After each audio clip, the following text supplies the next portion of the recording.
하나님 예배하기 위해 이 자리에 함께 하신 여러분 모두를 주님의 이름으로 환영하고 축복합니다. 오늘도 잘 오셨어요. 오늘 우리에게 주신 하나님의 말씀 보도록 하죠. 마태복음 5장 6절 말씀입니다.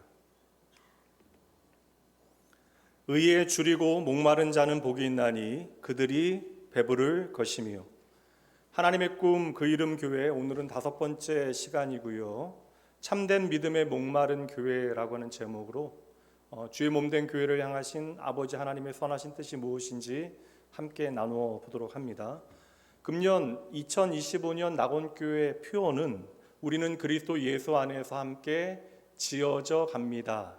이 표어인데, 그래서 금년 1월부터 8월까지 건축자 예수 그리스도라고 하는 주제로 우리가 예수 그리스도 안에서 교회로 부름받고 서로 잇대어 함께 하나님의 몸된 교회로 지어져 가는 저와 여러분의 정체성에 대해서 함께 나누었고요. 이제 2025년에 남은 기간은 하나님의 꿈 그 이름 교회라고 하는 주제로 그리스도 예수 안에서 우리가 함께 하나님의 집으로 지어져 가고 있는데, 교회뿐만 아니라 우리의 삶의 현장, 그곳에서 교회라고 하는 이름으로 우리가 어떻게 하나님의 선하신 뜻을 나타내고 드러낼 수 있는가, 그 구체적인 적용에 대해서 우리가 좀 앞으로 집중하여 말씀 살피도록 하겠습니다. 모든 공사 현장에는 공사를 마치게 되어지는 그날, 그러니까 공사 기간이라는 게 있습니다. 우리에게 1년이라고 하는 시간은 그냥 절기에 따라 흘러가는 시간이 되는 것이 아니라 2025년은 365일이라고 하는 시간의 벽돌을 그래서 우리가 하나하나 차근차근 잘 쌓아가야 우리의 인생이 온전히 세워지게 되는 것이죠. 특별히 우리가 매주 예배하는데 그냥 예배하는 것으로만 만족하지 마시고요. 이 예배와 말씀의 흐름을 좀 생각하시면서 매주 주어지는 말씀을 여러분의 삶의 구체적인 현장에 적용하는 것이 훨씬 더 유익하고요. 그러기 위해서 우리가 어디를 향하여 가고 있는가 기억하시면 도움이 되실 듯 합니다. 오늘 예배에 나와 주신 것만 해도 설교자로 감사하긴 한데, 그런 여러분들에게 한 가지 더 부탁드린다면 예배가 너무 익숙해지면 안 된다. 이미 낙원교회 오래되신 분들은 이 자리가 상당히 좀 편안하게 느껴지실 거예요. 근데 사람에게 좋은 습관이라고 하는 것은 행동을 쉽게 하게 만드는 힘이 있잖아요. 근데 그 습관이라는 것이 행동을 쉽게 만들기는 하지만 나도 모르게 의식하고 생각하는 일을 조금 멈추게 하기도 합니다. 그러니까 타성에 적게도 만드는 것이죠.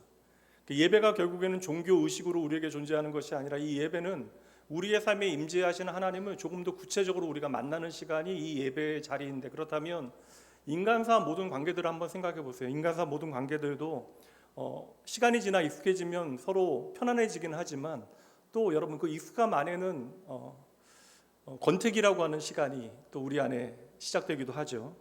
그래서 이 자리 여러분 매주 우리가 익숙하게 하나님 예배하고 있지만 우리의 삶에 하나님과의 만남에 대한 좀 새로운 기대감이 있고, 또 이 예배를 통하여 우리의 삶에 말씀하시는 하나님 앞에 귀 기울이게 되어질 때 우리는 날마다 새로운 하나님의 은혜의 날을 이 예배를 통하여 반드시 확인하게 되어질 것입니다. 우리는 지난주 교회의 정체성을 예배라고 하는 주제로 함께 살펴서 생각을 했습니다. 오늘은 우리의 정체성을 믿음이라고 하는 주제로 연결해서 함께 생각해 보도록 할게요. 요즘 국내 여러 가지 상황 가운데 많이 시끄럽잖아요. 국내 정세뿐만 아니라 세계 정세까지 참 사람 피곤하게 하는 현실이 반복되어지고 있습니다. 우리나라 안에도 해결해야 되는 많은 문제들이 산적해 있고요. 또 세계 정세도 이런저런 문제로 많이들 시끄럽죠. 러시아와 우크라이나 전쟁은 이렇게까지 길게 갈 것을 누가 알았겠습니까? 게다가 팔레스타인 지역에서 이스라엘과 팔레스타인 전쟁은 지금 더 혼란스러워 가고 있습니다. 근데 이게 재밌는 게 러시아와 우크라이나 우리가 그냥 깊게 해보지 않았는데, 러시아와 우크라이나는 여러분 대부분의 사람들이 국민들이 크리스찬들입니다. 2022년 조사 결과에 의하면 러시아는 74%, 우크라이나는 72%가 동방정교회, 그러니까 서방교회와 동방교회가 나뉘어질 때에 이 동방정교회의 크리스찬들이에요. 그러니까 대부분의 국민들이 그냥 쉽게 얘기하면 예수를 믿는다라는 것입니다. 우리가 생각하는 이스라엘과 지금 팔레스타인 전쟁을 우리가 지금 눈으로 보고 있는데, 팔레스타인 사람들 거주 지역에는 우리의 생각과는 달리 생각보다 많은 크리스찬들이 그 지역에 살고 있습니다.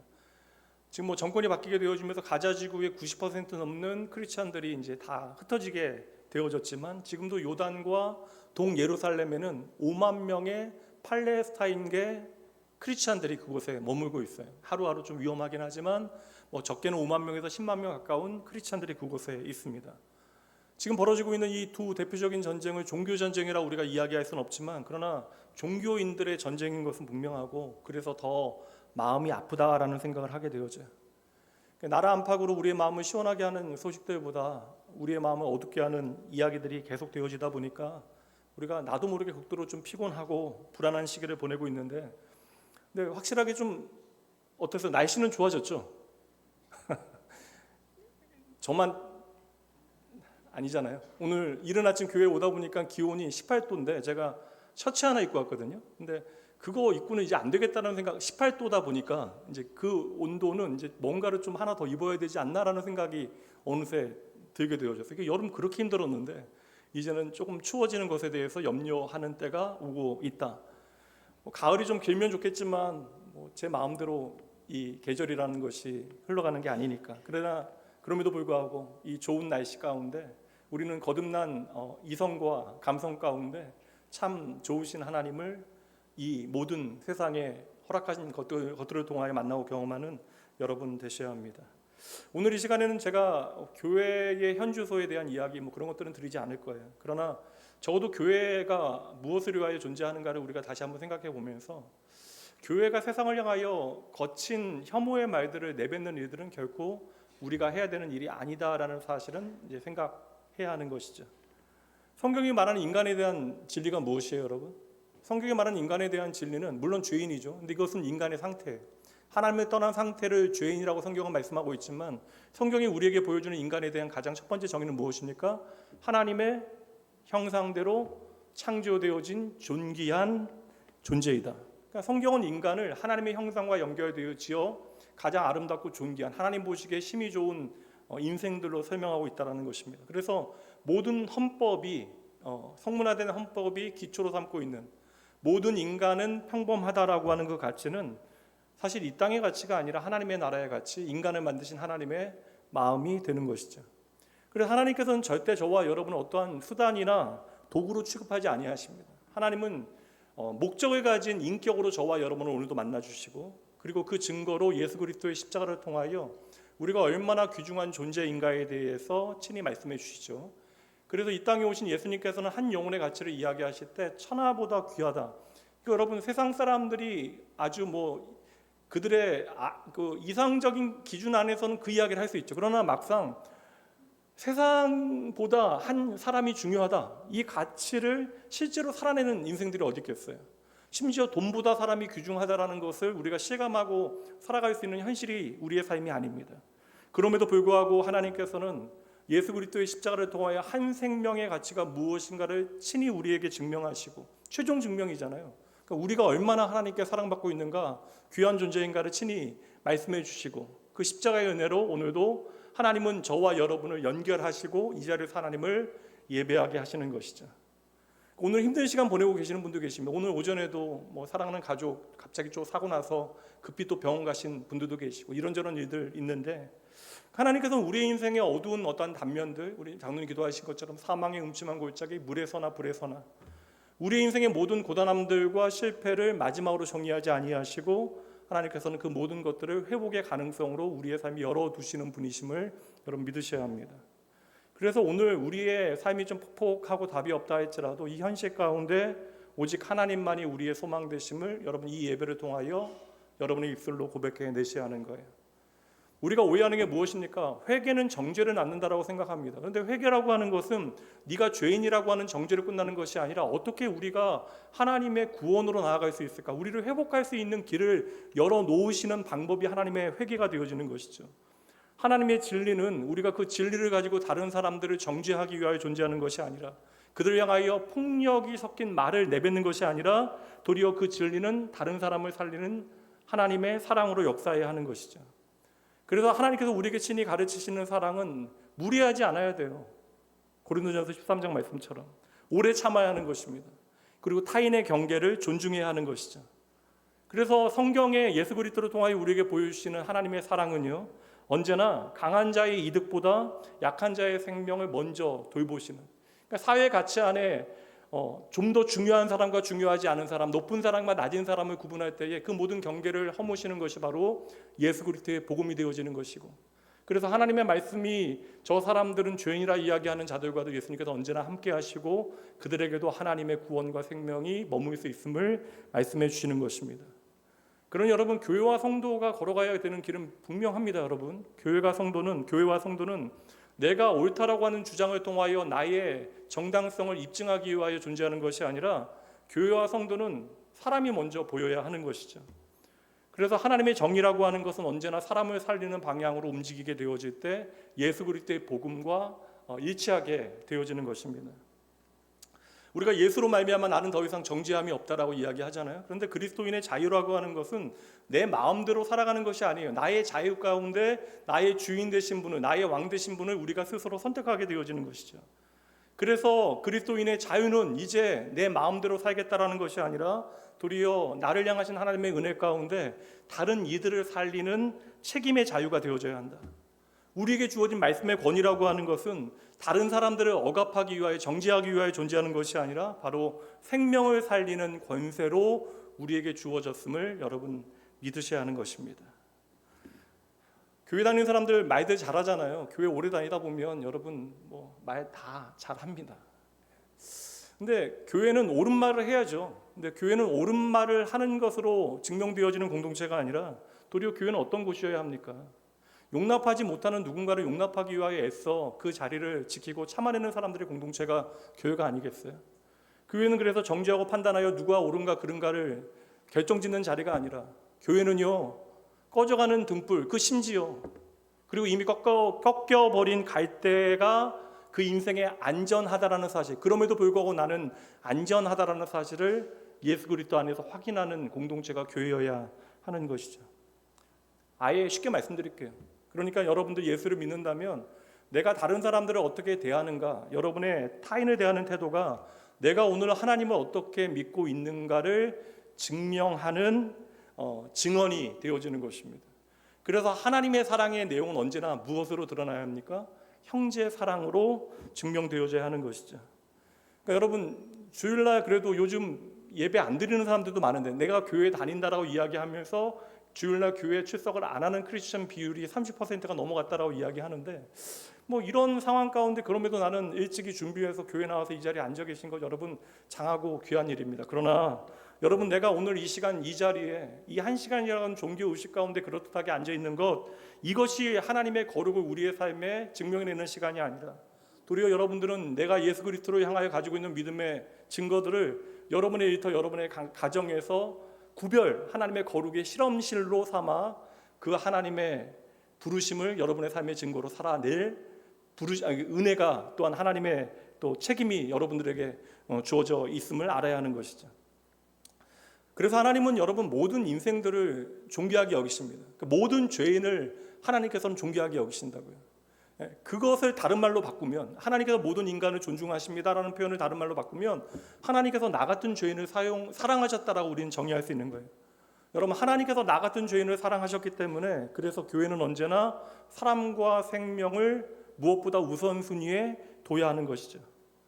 그러니 그리스도인의 진리는 여러분 교리로 존재하는 게 아닙니다. 물론 그 교리라고 하는 울타리를 통하여 교회가 무엇을 향하여 존재하는가, 또 무엇을 위하여 살아가야 하는가, 그것을 우리는 알 수 있지만, 기독교의 진리는 언제나 한 생명을 살리시는 하나님의 마음으로 교회된 저와 여러분의 삶을 통하여 증언하는 이야기가 그 안에 가득 담겨져야 된다.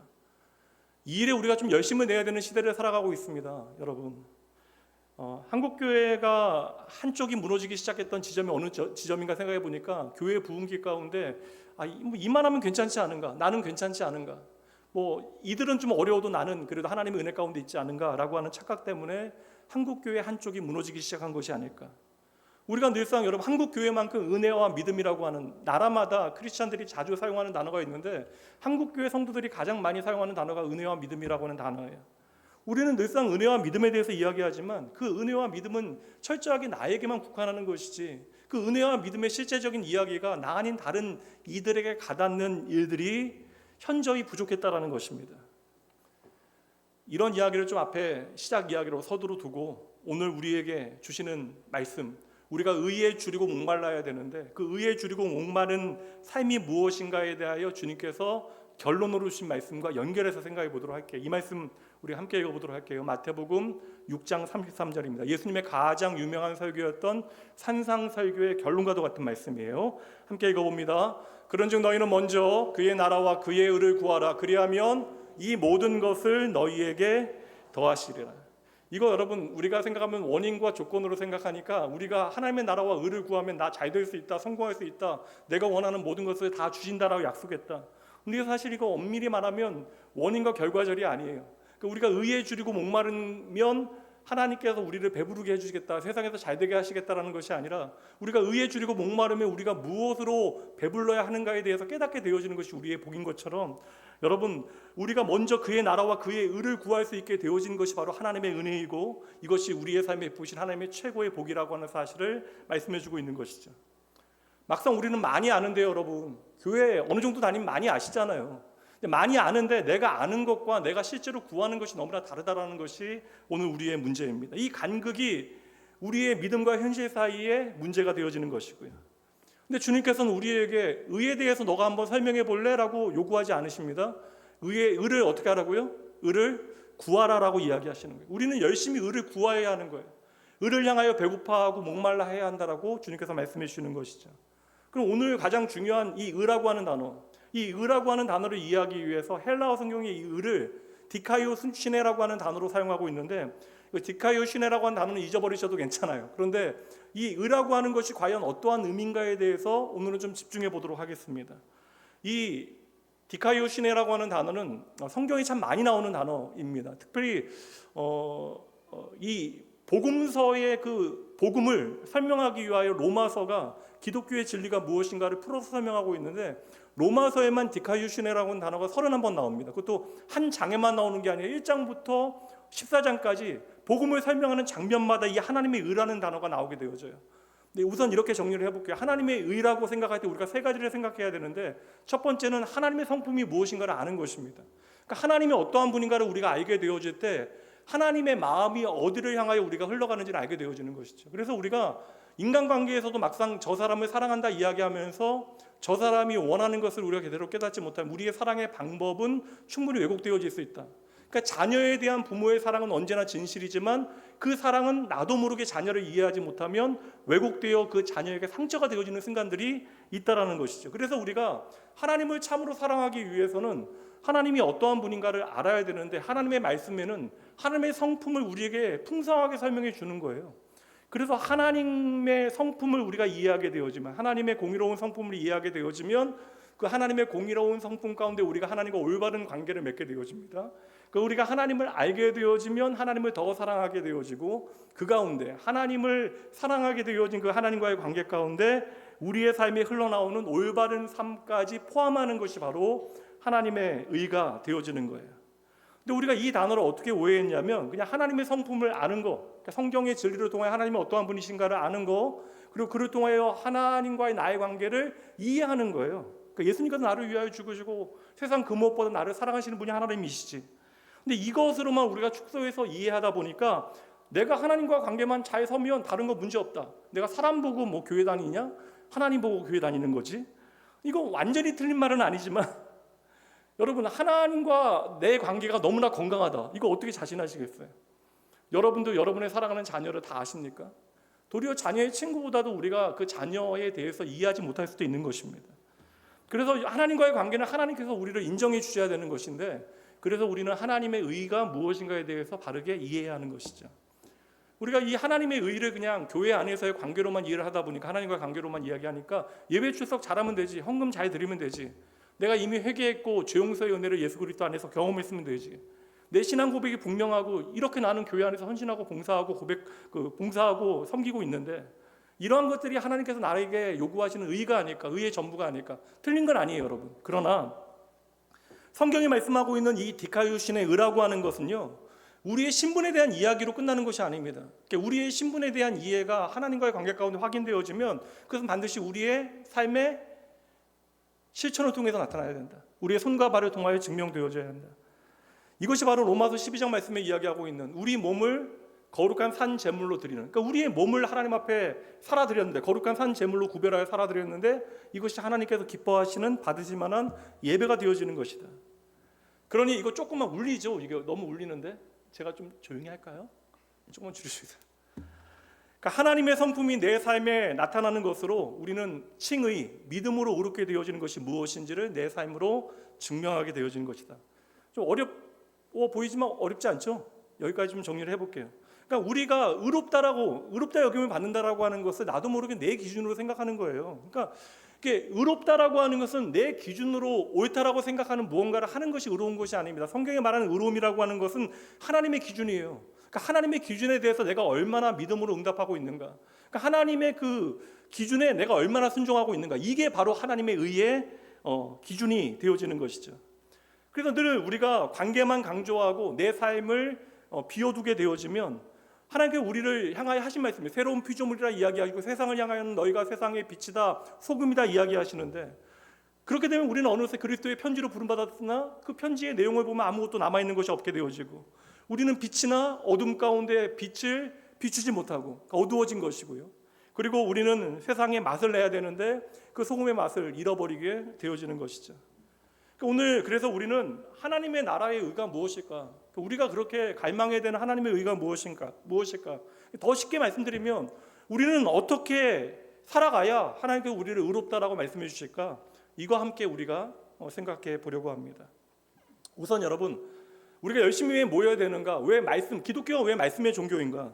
하나님을 아는 지식이 우리 안에 자라나게 되어질 때 우리가 하나님의 뜻을 이해하게 되어지잖아요.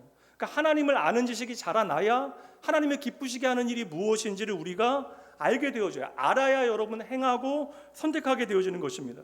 결국 그래서 우리의 인생은 하나님의 선하신 뜻과 우리의 행함이 일치되어지는 과정이다.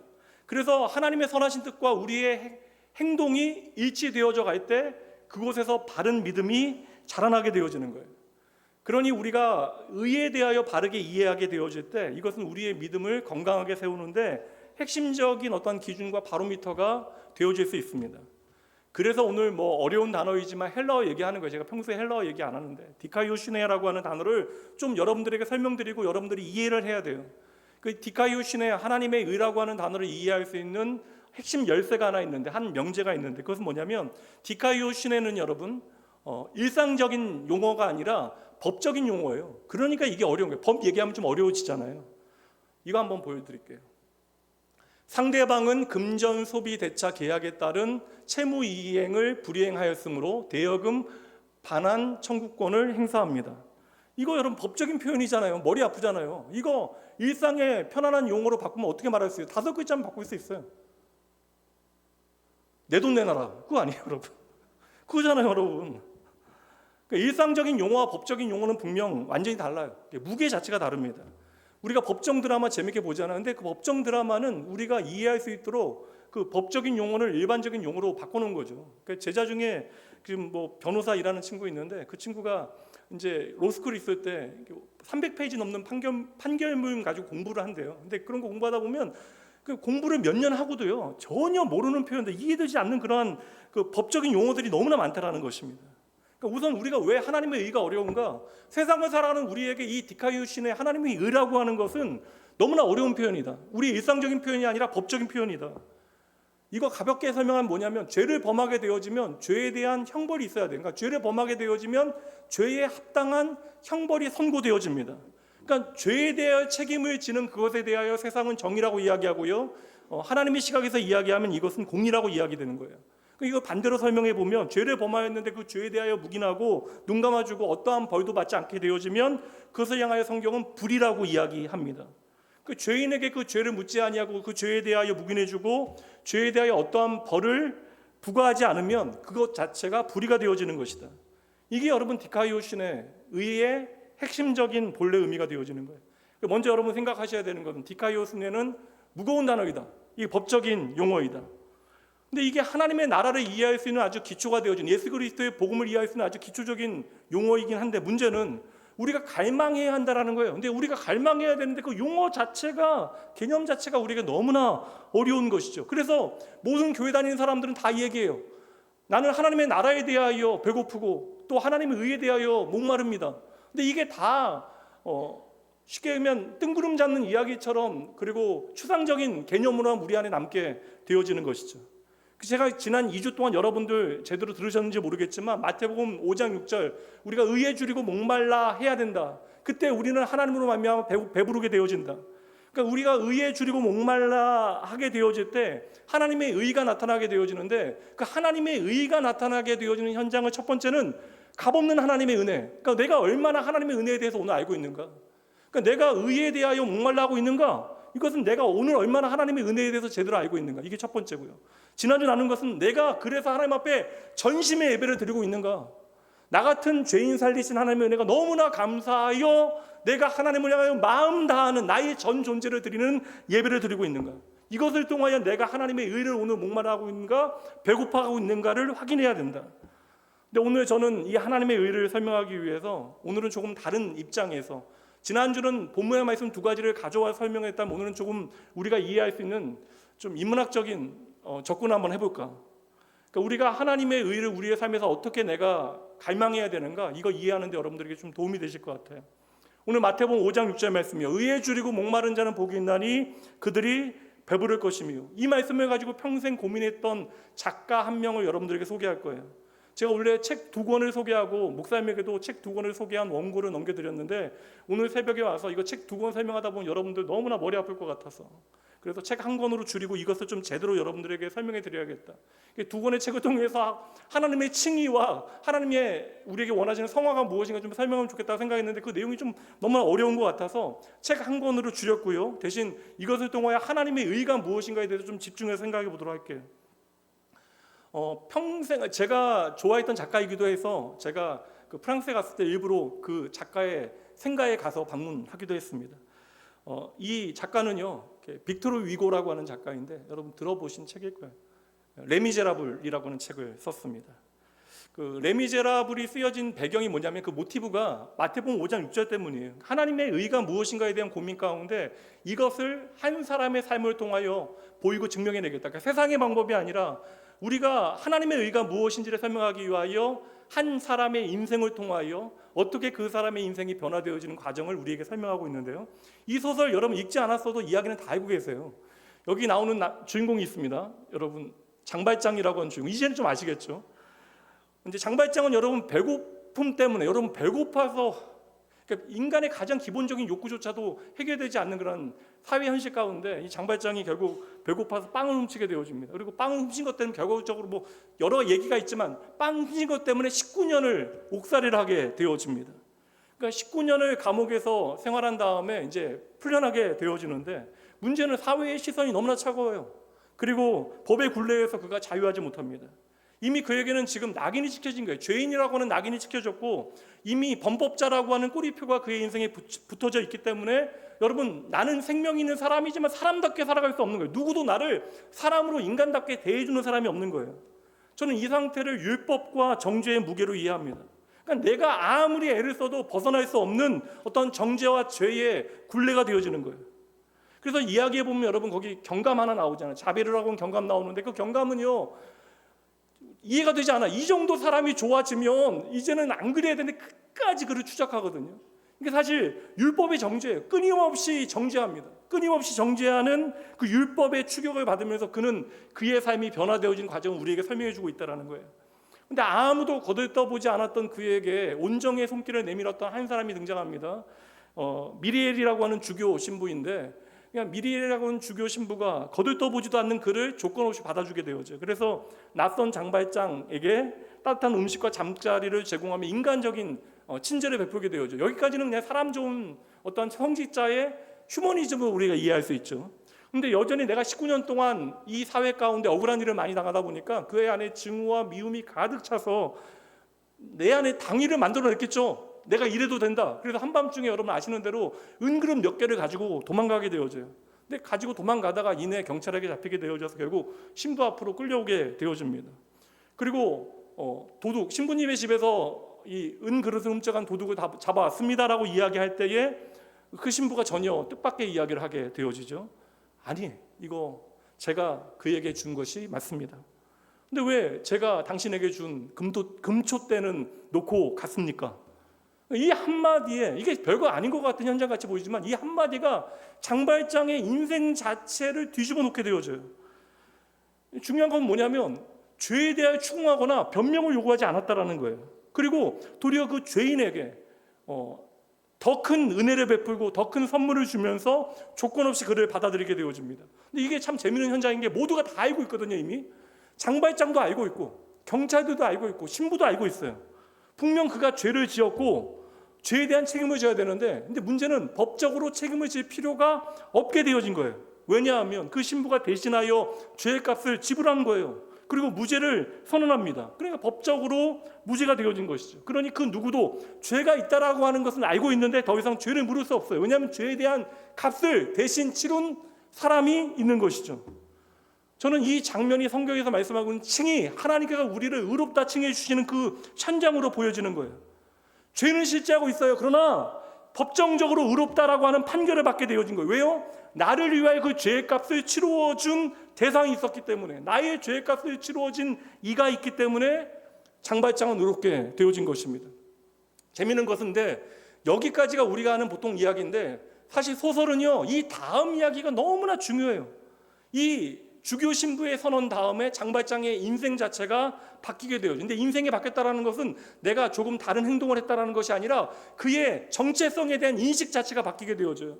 그러니까 주교가 값없이 베푼 그 은혜 가운데 장발장이 완전히 무너지게 되어집니다.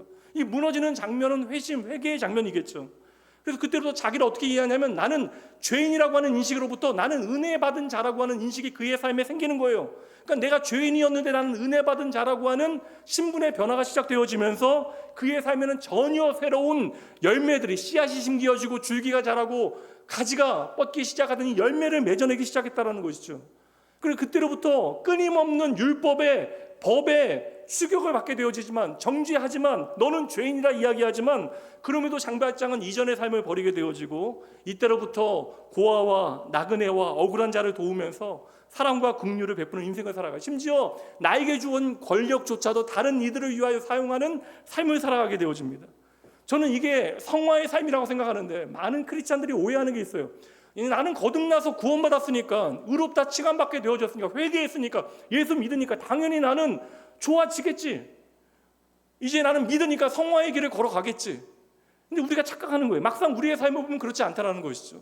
이 구원의 설명이요, 서정이요, 우리가 회개하고 하나님의 칭의를 통하여 거듭나게 되어지고 성화에 이르게 되어지는 것은 여러분 기계적인 그러한 순서를 우리에게 보여주는 게 아니에요. 이것은 여러분 인격적인 반응입니다. 다시 말하면 값없이 베푸시는 하나님의 은혜를 내가 예수 그리스도의 십자가를 통해 확인하게 되는 거예요. 그 붉은 피를 통하여 내가 죄인이라는 사실, 내가 피 흘려야 되는데, 내가 죽어야 되는데 예수님께서 나의 죄의 값을 대신하여 치르셨구나, 이것을 십자가에서 깨닫게 되어지면 이제는 은혜 받은 자답게 살고 싶어하는 열망이 우리 안에 시작됩니다. 이게 오늘 마태복음 5장 6절 말씀에 의에 줄이고 목마른 자의 갈망이 되어지는 것이죠. 그러니까 여러분, 이 의라고 하는 단어를 내 것으로 만들지 마시라고. 그러면 자기 의만 세워집니다. 교회 오래 나오면 나올수록 내가 뭘 잘했는가에 대해서는 계속해서 생각하게 되어져요. 근데 모든 일이 잘 풀릴 때에는 조금 교만해지고 그냥 괜찮죠. 근데 내가 이렇게 하나님을 향하여 수고하고 열심히 냈는데 내 인생 꼬이고 어렵다 생각되어질 때는, 내가 이렇게 하나님 위하여 수고했는데 어느새 예수 그리스도께서 나를 위하여 죽으시고 피 흘리신 것, 하나님께서 내 삶에 베풀으신 모든 은혜는 흔적도 없이 휘발되어지고 내가 한 일에 대한 이야기만 끝없이 하게 되어지는 것입니다. 여러분, 하나님이 오늘 우리에게 요구하신 의라고 하는 것은요, 그래서 감정이 아니라고요.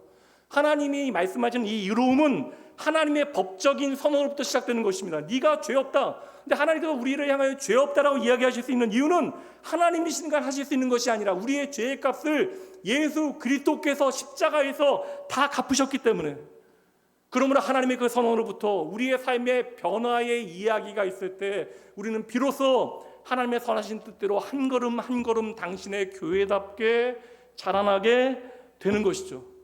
많은 사람들이 오해해요. 우리 법당 다니시는 우리 불교에 다니시는 분들하고 불자들하고 교인들하고 보면 누가 더 자비란 단어 사는 게 제가 좀 의도적이긴 한데, 누가 더 자비로워 보여요? 얘기하기 싫으세요? 저는 솔직히 말하면 세상에 다른 종교 믿는 종교인들이 훨씬 더 교회 다니는 사람들보다 착하게 살 가능성이 많다. 착하게 살아서 복 받아야 되니까. 근데 기독교의 진리는 우리가 착하게 살아서 복 받는 것이라고 이야기하지 않거든요. 우리는 용서받기 위하여 착하게 살아야 되는 것이 아니라 이미 용서받고 사랑받았기 때문에, 하나님의 의롭다 하심을 여김받았기 때문에 이제 착하게 살고 선을 행하는 인생을 살게 되어진 거예요. 그래서 빅토르 휴고는 그 레미제라블, 비참한 인생들 가운데 장발장이 의롭게 되어진 다음 어떠한 삶을 살아가게 되어졌는가. 그러니까 비참한 인생에서 인생 역전을 거두었다는 게 아니라 인생의 비참함을 경험한 사람이 어떻게 회복되어지는가에 대해서 우리에게 보여주는 거예요. 그래서 의롭다 여김을 받은 그 하나님의 은혜를 경험한 그가 어떤 인생을 살아가게 되어지는가. 그때로부터 오늘 말씀처럼 의를 구하고 의에 대하여 배고픈 인생을 살게 되어지는 것이죠. 장발장은 여러분 1만 달란트 용서받은 하나님의 은혜가 무엇인지를 알았다라는 거예요. 예수 믿은 우리가 이 은혜를 놓치게 되어지니까 계속해서 나에 대한 이야기를 하게 되어지는 것입니다. 1만 달란트의 은혜가 무엇인지를 우리가 깨닫게 되어질 때 우리는 비로소 100데나리온, 1000데나리온 빚진 자들을 향하여 하나님의 은혜 가운데 그들을 용납하는 믿음의 열매들을 맺어내게 되어지는 것이죠. 그럼 여러분, 예수님께서 나를 위하여 죽으시고 부활하시어 나를 살리신 나의 생명 되신 믿으십니까? 어렵죠. 예수님께서 여러분을 살리신 것이 오직 하나님의 은혜임을 여러분 믿으세요? 그럼 내가 하나님의 긍휼 가운데 내가 잘한 것이 아니라, 나는 자격 없는데 이해할 수는 없지만 하나님께서 나를 사랑하시기로 작정하시고 하나님의 긍휼 가운데 예수 그리스도의 보혈로 말미암아 나를 의롭게 하셨다는 사실을 예수님의 십자가를 통해 여러분 진심으로 확인하셨다면, 우리가 그 하나님의 의를 기억하고 나도 하나님의 사랑과 긍휼을 흉내내는 삶을 살아가야죠. 이것을 성경적 개념으로는 그리스도를 본받는 삶이라고 이야기하는 것이고, 이게 신학적 개념으로는 성화의 과정인 것이고, 내게 허락하신 하나님의 은혜를 내 삶에 흘려보내는 삶의 증거가, 흔적이 우리의 삶에 남아야 하는 것입니다. 그리고 그 소설 재미있지만 그 소설은 우리에게 무언가를 말하고 있어요. 복음의 핵심을 보여주고 있잖아요. 법은요, 죄를 정죄해요. 그게 정의입니다. 법은 죄를 정죄하지만 은혜가 사람을 살린다, 은혜가 사람을 바꾼다라고 하는 그 복음의 핵심을 우리에게 보여주고 있잖아요. 그래서 그 예수 그리스도의 복음의 핵심을 용서를 통하여 보여주고 있는 그 미리의 주교를 통하여 십자가에서 저와 여러분을 아무런 조건 없이 품어주신 예수 그리스도의 그림자가 무엇인지를 보여주고 있는 거예요. 그래서 우리가 하나님의 죄 없다 하시는 칭의를 십자가에서 경험하게 되어지면 그때로부터 우리의 삶에는 성화의 여정이 나타나야 된다. 죄인된 우리가 예수 그리스도로 말미암아 은혜로 구의 신분이 바뀌게 되어지고 나의 죄의 값이 바로 예수 그리스도의 생명값이라는 사실을 제대로 깨닫게 되어진다면, 이것 때문에 우리가 교회 나오는 것인데, 이거 우리가 잊지 않고 살아간다면 반드시 우리의 평생에 예수 그리스도의 사랑과 긍휼의 흔적이 나에서 누군가를 향하여 흘러가야 한다는 것이죠. 우리가 이것만 잊지 않고 살아도 교회 다니는 사람들 세상에서 욕먹으면 안 됩니다, 여러분. 누군가에게 무례히 행하는 일들을 할 수 없는 거예요. 우리는 연약하니까 내 감정에 따라 너무나 불안하고 스트레스 쌓이면 그럴 수도 있죠. 그럼 여러분 깨닫고 회개해야죠. 돌이켜야죠. 이게 믿는 자의 삶의 이야기죠. 끊임없이 내가 세상을 향하여 변명하고 세상이 우리의 변명을 다 들어준다 할지라도 여러분 하나님이 아니라 하시면 아무 소용이 없는 것이잖아요. 이것이 오늘 말씀의 핵심입니다. 다시 마태복음 5장 6절 함께 읽어봅니다. 의에 줄이고 목마른 자는 복이 있나니 그들이 배부를 것이며. 이거 우리가 세상의 가치대로 이야기하면 아까 말한 대로 원인과 결과예요. 내가 하나님의 의를 향하여 줄이고 목마르게 되어지면 복받게 되어질 것이다. 그래서 나는 세상에서 배부르게 되어질 것이다. 배에 두드리며 등 따시고 배에 부른 삶을 살아갈 수 있을 것이다. 근데 여러분, 하나님의 긍휼은 우리가 갚을 방법이 없어요. 하나님의 은혜는 우리가 다 갚을 수 있는 방법이 없습니다. 그래서 우리가 노래하잖아요. 하늘을 두루마리 삼고 바다를 먹물 삼아도 그것을 다 기록할 수조차 없습니다. 우리가 늘상 이야기하잖아요. 그러면 여러분, 그 은혜 다 우리가 기록할 수조차 없으니까 그럼 잊어버리고 살면 편한 것입니까? 그거 아니라는 것이죠. 그래서 우리가 할 수 있는 우리의 인생의 선택이 무엇이에요? 하나님의 의, 예수 그리스도의 생명을 통해 나를 의롭다 하신 그 하나님의 의를 향하여 목말라고 배고파하는 갈증, 이게 바로 믿음이라고요, 여러분. 여러분, 하나님의 은혜가 너무나 크다라는 사실을 우리의 인생을 통하여 배워 나갈 때 우리의 인생이 복 있는 인생이 되어지는 것입니다. 그래서 오늘 5장 6절 말씀은 내가 하나님의 의를 깨닫고 하나님의 의에 대하여 목마르고 배고픈 갈증이 일어나게 되어지면 이게 예수 그리스도 안에서 참된 배부름이 되어진다. 그러니까 우리의 배고픔을 채울 수 있는 분은 다른 분이 아니라 누구요? 예수 그리스도밖에 없다는 사실을 우리가 깨닫게 되어진다는 거예요. 실감나지 않는 여러분들 표정 보십시오. 대한민국에서 한 끼 식사 가장 비싼 가격이 얼마인지 여러분 아십니까? 제가 여러분 찾아봤어요. 지금 한국에서 가장 비싼 식사 한 끼 가격이 1인당 42만 원이래요. 한 끼만 사주세요, 여러분. 한 끼에 42만 원. 뭐 여유 많이 되면 뭐 먹을 수도 있겠죠. 한 번, 두 번 먹을 수도 있겠죠. 근데 여러분, 한 끼에 42만 원짜리 밥을 먹고 배부르고 만족한 것이 얼마나 갈까요? 만족은 좀 더 갈 수 있으니까 기억은요. 그러니까 한 끼 밥 먹은 걸로 여러분 얼마 정도 배부른 상태로 지낼 수 있겠어요? 한 일주일은 가능해야죠. 42만 원이니까. 근데 제 생각에 이 자리에 앉아 계신 분들 42만 원짜리 밥 먹고 나서는 이거 헛배 부르다고 집에 가서 라면 끓여 드실 분들 분명 많습니다. 세상의 배부름이 잠깐이라고 하는 사실, 이거 알아야 돼요. 우리의 인생이 잠깐이라고 하는 사실을 하나님의 영혼의 시간을 통해서 우리는 배워내야 하는 것입니다. 세상은 끊임없이 여러분들을 향하여, 그러니까 너가 계속 노력해도 배고프지? 그럼 더 가져야지, 더 채워야지. 근데 여러분, 그렇게 우리가 돈이나 권력이나 세상의 많은 것들 채우기 위하여 애써 본다 한들 이것이 정말 우리에게 행복이 되어지는가? 그렇지 않다라는 것이죠. 근데 왜 우리가 이것에 마음을 다 빼앗기는가? 너무나 강력해요. 이게 돈 있어 보니까 편하거든요. 내가 마음대로 무언가를 살아낼 수 있거든요. 게다가 여러분, 이러한 요구 얼마나 달콤해요. 그러나 그 목마름은 결국 갈증만 더 키우고 절대 채워지지 않는다. 세상의 어떠한 성취와 만족도 마찬가지입니다. 감사하죠, 기쁘죠. 그러나 우리가 이룬 모든 것들이 하나님과 연결되어지지 않으면 이게 결국 거듭남인데, 예수 믿고 거듭난다는 것은 나의 전인격, 내 삶이, 내 존재가 거듭나야 되는 거예요. 한 목사님께서 저에게 지난주 좀 동료 목사님인데 이런저런 20년 동안 알아왔던 사람이 너무 충격적인 일을 저질러서 충격을 받으셨다는 이야기를 하시더라고요.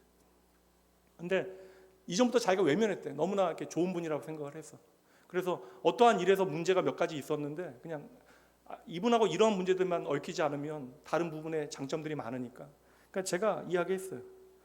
한 사람이 어떠한 일에서 벌어지는 일들은 여러분 돌이키지 않으면 그건 그 사람의 존재 안에 있는 이야기가 되는 것이죠.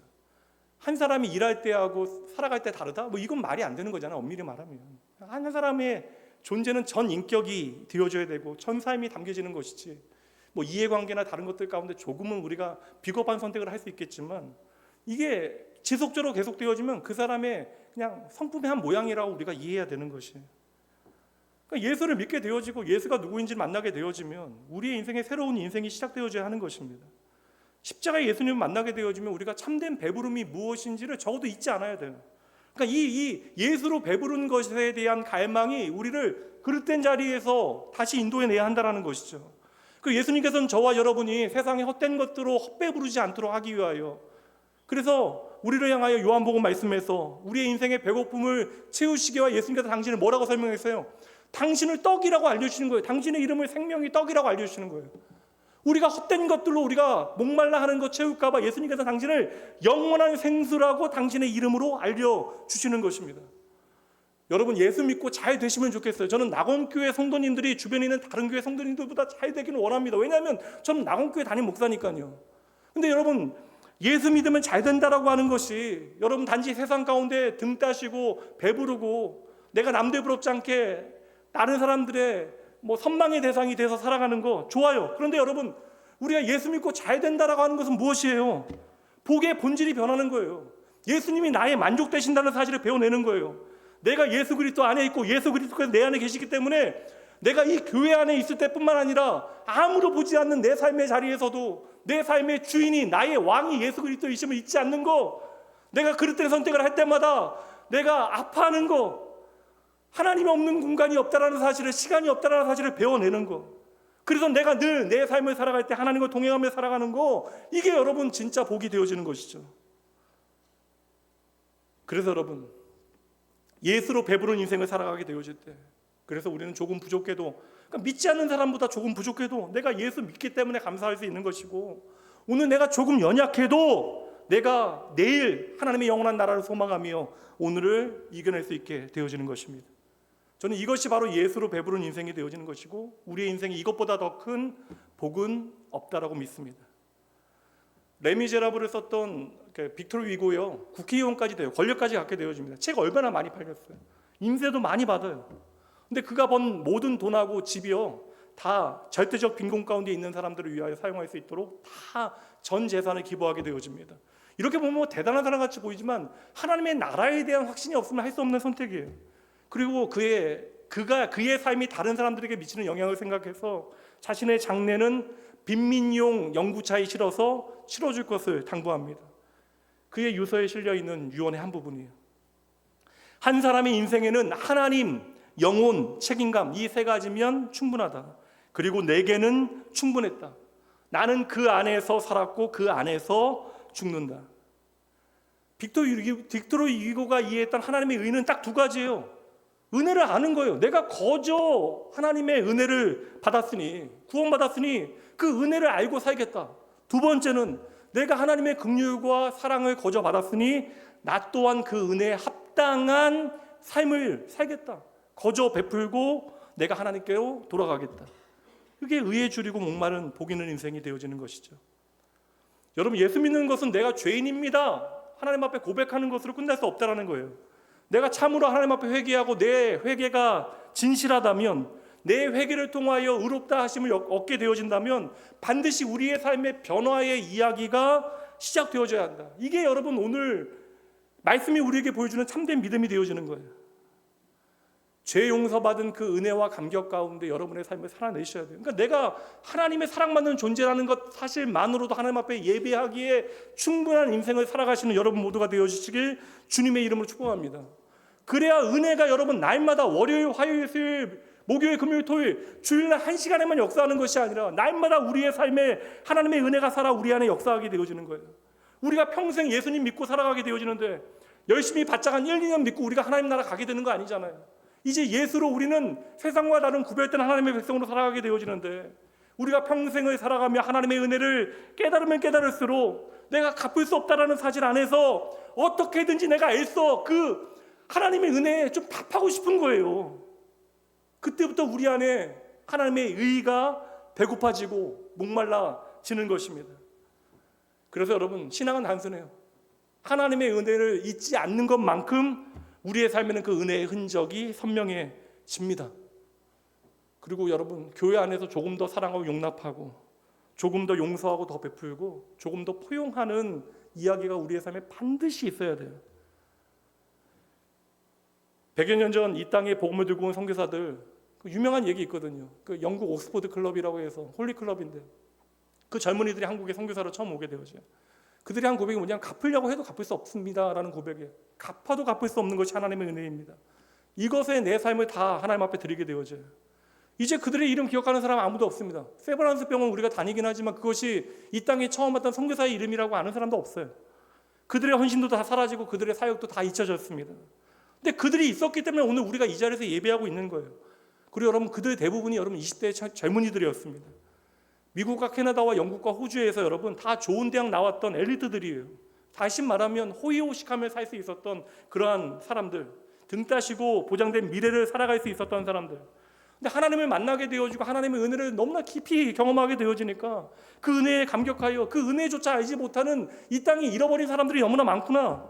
그래서 아내와 어린아이들 데리고 한국 땅으로 무작정 온 거예요. 그런데 여러분, 그렇게 젊은 부부들 왔는데 선교사님들의 아내들 중에 3분의 1이 죽게 되어져요.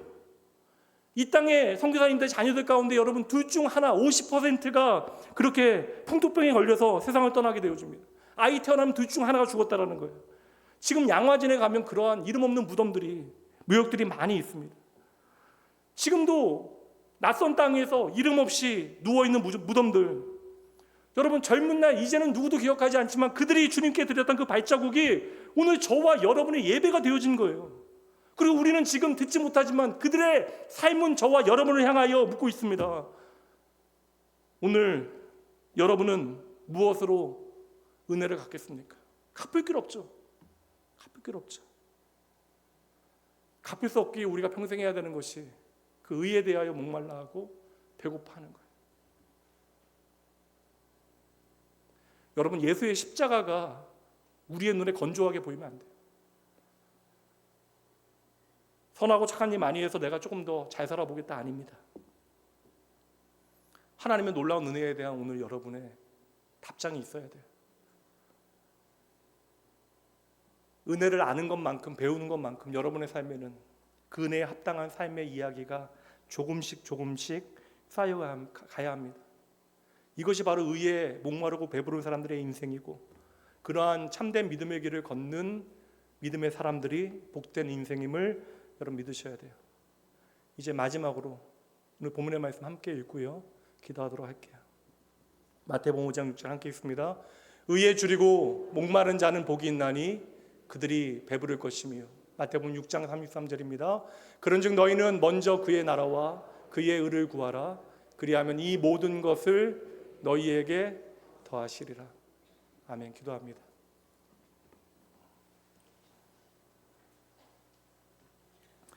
살아계신 하나님 아버지, 오늘도 저희들 예배의 자리로 불러주시고 주의 말씀으로 저희의 심령을 깨우시고 값없다 의롭다 하신 그 하나님의 복음이 무엇인지 다시 한번 저희의 심령에 새겨 듣게 하시니 감사합니다. 아버지, 십자가의 피 흘리심으로 우리를 용서하시고 생명 주신 하나님의 감당 못할 은혜의 가치를 저희들 잊지 않게 하여 주시옵소서. 아버지, 우리가 때때로 은혜의 빛을 잊고 편안함에 머물렀음을 이 시간 고백합니다. 항상 말로는 은혜라 믿음이라 말하면서도 하나님께서 베푸신 그 은혜 앞에 사랑과 자비의 수고를 미루었음을 주님 앞에 솔직히 고백합니다. 하나님, 이 시간 우리의 마음을 새롭게 하시어 의에 줄이고 목마른 자로 우리의 인생을 살아가게 하시되, 주께 드린 내 삶의 회개와 용서와 자비와 긍휼과 사랑의 흔적이 날마다 선명해지고 우리의 인생에 아로새겨질 수 있도록 성령 하나님 친히 일하여 주시옵소서. 우리가 그리스도 예수 안에서 함께 지어져 갑니다 하는 그 표어대로 우리 교회를 모퉁이 돌 되신 예수 그리스도 위에 살아있는 지체로 연결되어지게 하시고, 우리에게 남은 시간 가운데 하나님의 꿈이 담긴 교회를 우리의 삶을 통하여 일상 가운데 이루게 하시기 원하시는 하나님의 뜻을 저희들 이 시간 붙잡으니 하나님 언제나 말씀의 인도하심을 따라 저희들 순종하는 주의 몸된 교회 되어질 수 있도록 주여 은혜를 더하여 주시옵소서. 하나님께 우리에게 주신 그 말씀, 아버지, 그저 감정으로만 스쳐 지나가지 말게 하시고 주의 의를 구하는 우리의 살아있는 갈망으로 우리 안에 가득 채우시어 우리를 통하여 나만 배부른 것이 아니라 많은 이들이 배부름을 맛보게 하여 주시옵소서. 모든 영광 주께 올려드리며 오늘도 우리를 의롭게 하시고 우리를 거룩한 자로 빚어가시는 우리의 생명 되신 예수 그리스도 그 이름으로 축복하며 간절히 기도합니다. 아멘. 오늘 헌금 봉헌하도록 하겠고요, 남성 중찬단에서 찬양으로 섬겨주시겠습니다.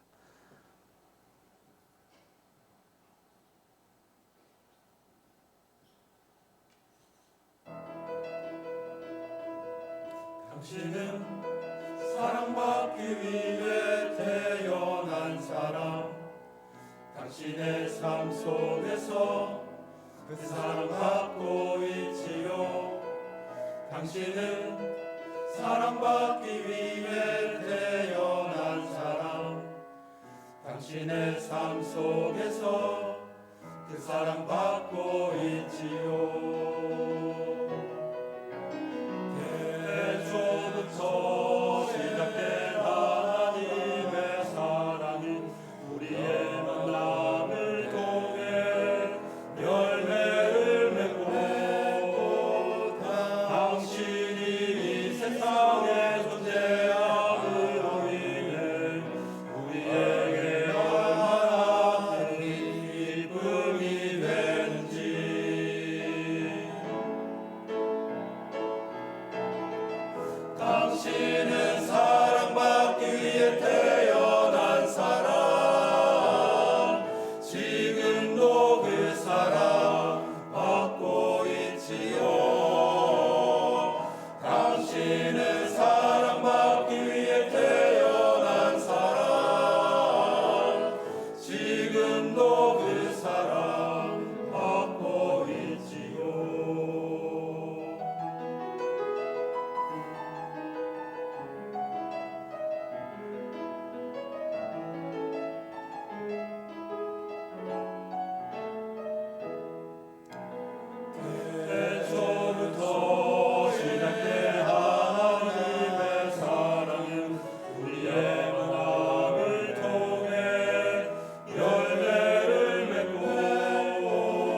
감사합니다.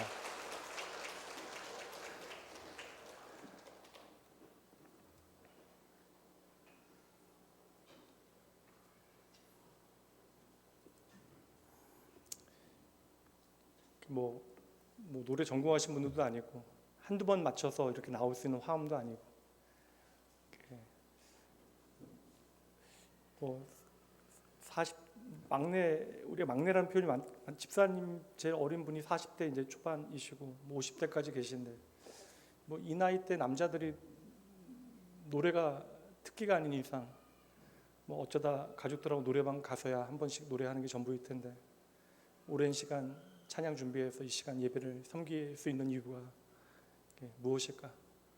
하나님의 은혜겠죠. 귀한 성경에 감사드립니다. 기도할게요. 제가 거룩하신 하나님, 값없이 우리를 의롭다 하시고 생명 주신 사랑에 감사합니다. 이 시간 드려진 헌금에 우리의 마음과 삶을 함께 올려드리오니 하나님의 나라와 주의 의를 위하여 거룩하게 사용되어질 수 있도록 주여 함께하여 주시옵소서. 저희의 인생에 또한 가정의 일터에 맡기신 것이 정직히 관리되어지는 아버지 좋은 청직이 되게 하여 주시고 하나님의 생명을 넉넉히 흘려보내는 인생 살게 하여 주시옵소서. 오늘 믿음으로 드린 모든 손길 기억하여 주시고 하나님 가정과 일터의 지혜와 평안을 더하여 주시되 드림으로 더 넉넉해지는 의의 열매를 경험하게 하여 주시옵소서. 하나님 일터마다 길을 열어 주시고 모든 선택과 결정마다 분별력을 더하시어 하나님 믿음의 사람들 그 삶과 가정과 일터와 다음 세대까지 은혜의 대물림이 있게 하여 주시옵소서. 오늘도 주의 몸된 교회를 아름답게 건축해 가시는 우리의 주인 되신 예수님 이름으로 축복하며 간절히 기도합니다. 이제는 우리 주 예수 그리스도의 은혜와 하나님의 사랑하심 성령 하나님의 함께하심이 오늘 우리에게 주신 말씀 마음에 단단히 새겨 의에 줄이고 목마른 마음으로 주의 의를 구하며 그리스도 예수 안에서 서로 연결되어 함께 지어져가는 모든 나온의 성도들을 위해 믿음의 가정과 일터와 자녀와 학업과 사역 위해 병든 자에게는 치유의 회복으로 낙심한 자에게는 새 소망과 하나님의 구원의 능력으로 갈등이 있는 자리는 화해와 평강으로 부족한 곳에는 하나님의 공급으로 임하시며 낙원교회가 하나님의 꿈 그 이름은 교회라고 하는 그 은혜와 진리와 사랑과 공의가 입맞추는 공동체 되게 하시는 하나님의 놀라운 축복의 은혜가 이제로부터 영원까지 함께 있을지어다. 아멘.